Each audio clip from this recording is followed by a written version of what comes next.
Max 11. Teste de conhecimento na página 15, modelando labirintos com grafos, grafo em árvore.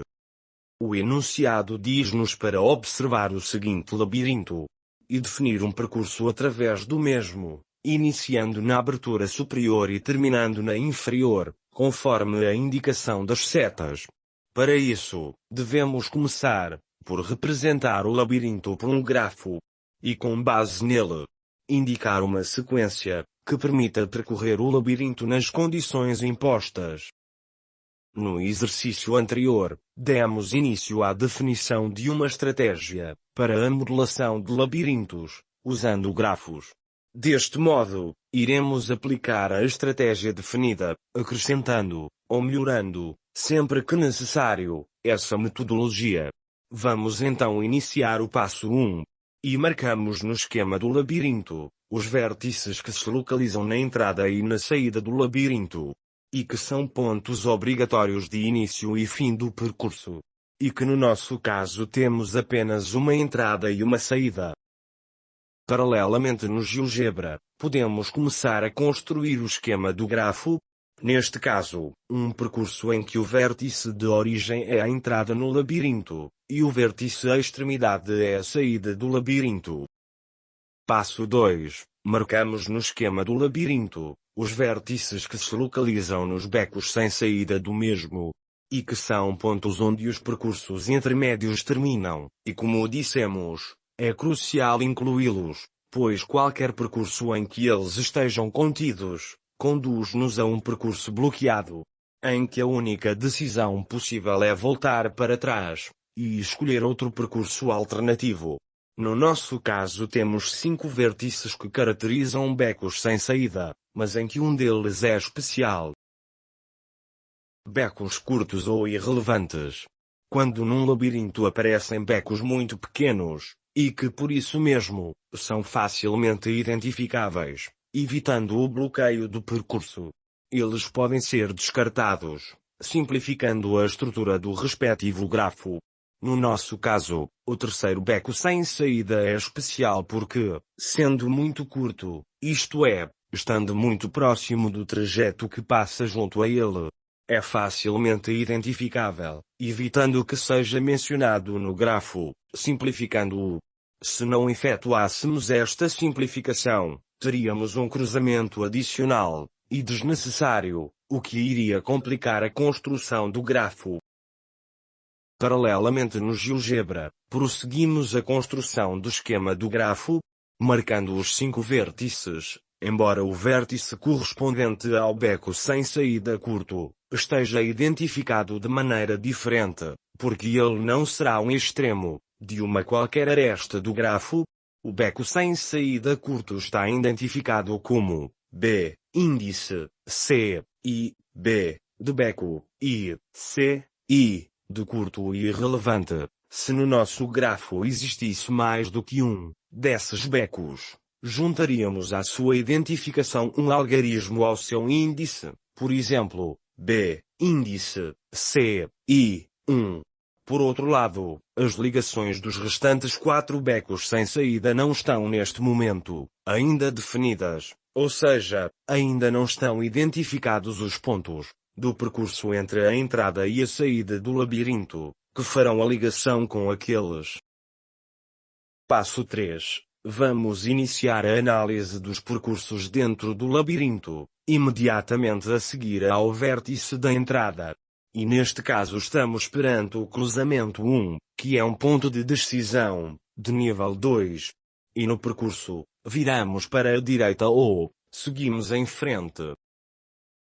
Paralelamente no GeoGebra, prosseguimos a construção do esquema do grafo, marcando o vértice do cruzamento 1, no percurso entre os vértices entrada e saída, e posicionado no alinhamento do primeiro beco sem saída, já que este é uma das opções de decisão. Passo 4. Vamos percorrer o percurso da primeira opção de decisão do cruzamento 1, e que corresponde ao trajeto para o beco sem saída 1. Passo 5. Vamos percorrer o percurso da segunda opção de decisão do cruzamento 1, e que nos conduz ao cruzamento 2, que é um ponto de decisão, de nível 2. Paralelamente no GeoGebra, prosseguimos a construção do esquema do grafo. Marcamos a aresta C, índice 1, B, índice 1, correspondente à primeira opção do cruzamento 1, e que tem como extremos o vértice do cruzamento 1 e o vértice do beco sem saída 1. E a aresta C, índice 1, C, índice 2, correspondente à segunda opção do cruzamento 1, que tem como extremos o vértice do cruzamento 1 e o vértice do cruzamento 2. Passo 6. Marcamos no esquema do labirinto o trajeto da primeira opção de decisão do cruzamento 2, e que corresponde ao trajeto para o beco sem saída 2. Passo 7. Marcamos no esquema do labirinto o trajeto da segunda opção de decisão do cruzamento 2, e que nos conduz ao cruzamento 3 com nível de decisão 2. Paralelamente no GeoGebra, marcamos, a tracejado, os trajetos que existiriam, se não tivéssemos descartado o beco sem saída curto, que iria obrigar à existência de um cruzamento adicional. Teríamos o trajeto entre o cruzamento 2 e o cruzamento adicional, evitado, e o trajeto entre o cruzamento 2 e o beco sem saída curto, descartado. O cruzamento adicional, evitado, está identificado como C, índice, D, 1, C, de cruzamento, e, D, de descartado, e o algarismo 1 como índice de ordem. Em alternativa, no GeoGebra, e simplificando, marcamos a aresta correspondente à segunda opção do cruzamento 2, que tem como extremos o vértice do cruzamento 2 e o vértice do cruzamento 3. Passo 8. Marcamos no esquema do labirinto a primeira opção de decisão do cruzamento 3, e que nos conduz ao cruzamento 4, com nível de decisão 2. Contudo, podemos constatar que o cruzamento 4 pode ser descartado, porque ele desdobra-se em duas situações idênticas, ou seja, ambas as opções de decisão são becos sem saída. O beco sem saída 3 e o beco sem saída 4. Este é mais um aditamento que devemos fazer à nossa estratégia para a modelação de labirintos, usando grafos, e que podemos designar como aglutinação de vértices do mesmo tipo. Neste aditamento, podemos dizer que, se num cruzamento, uma das opções se desdobra em duas ou mais, que todas conduzem a becos sem saída equivalentes, ou seja, todas resultam no mesmo tipo de falha, que é voltar para trás. Então podemos representar esse conjunto como um único vértice, grupo de becos sem saída. Paralelamente no GeoGebra, marcamos, a tracejado, os trajetos que existiriam, se não tivéssemos aglutinado os dois becos sem saída, e portanto, se houvesse a necessidade do cruzamento que os antecede. Reformulando o passo 8, marcamos no esquema do labirinto a primeira opção de decisão do cruzamento 3, e que corresponde ao trajeto para os becos sem saída 3 e 4.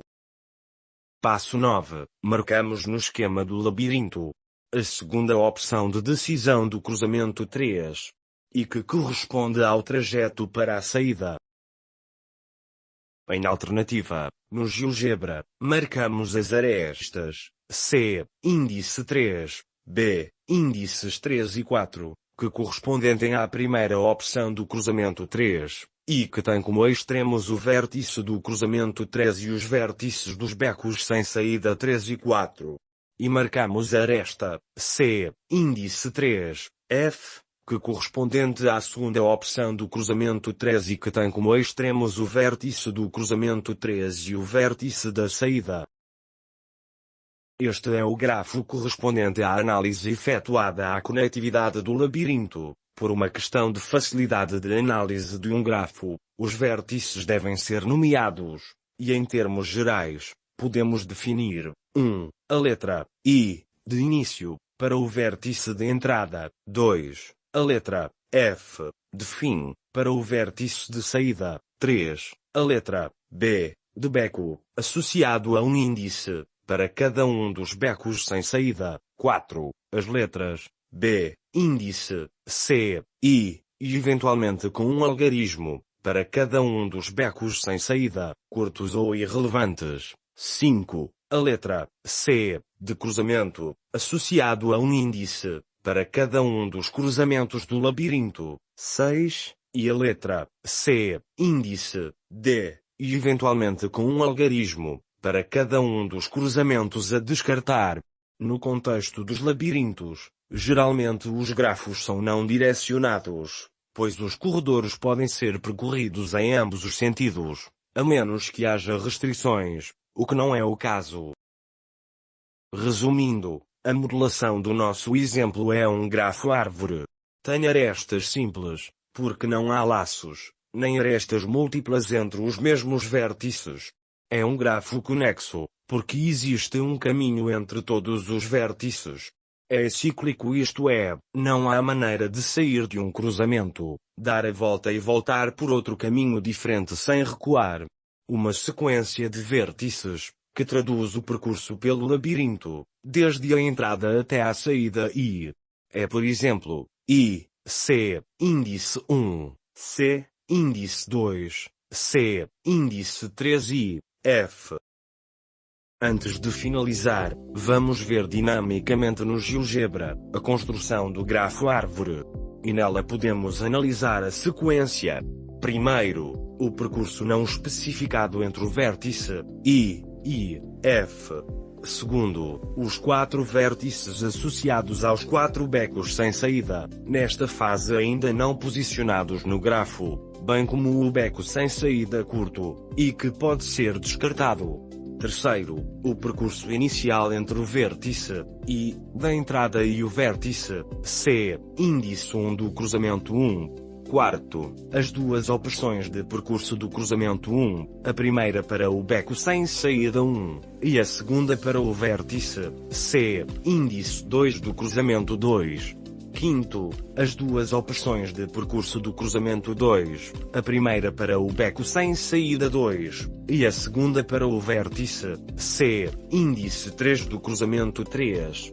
Sexto, e finalmente as duas opções de percurso do cruzamento 3, a primeira para os becos sem saída 3 e 4, e a segunda para o vértice F, de saída do labirinto.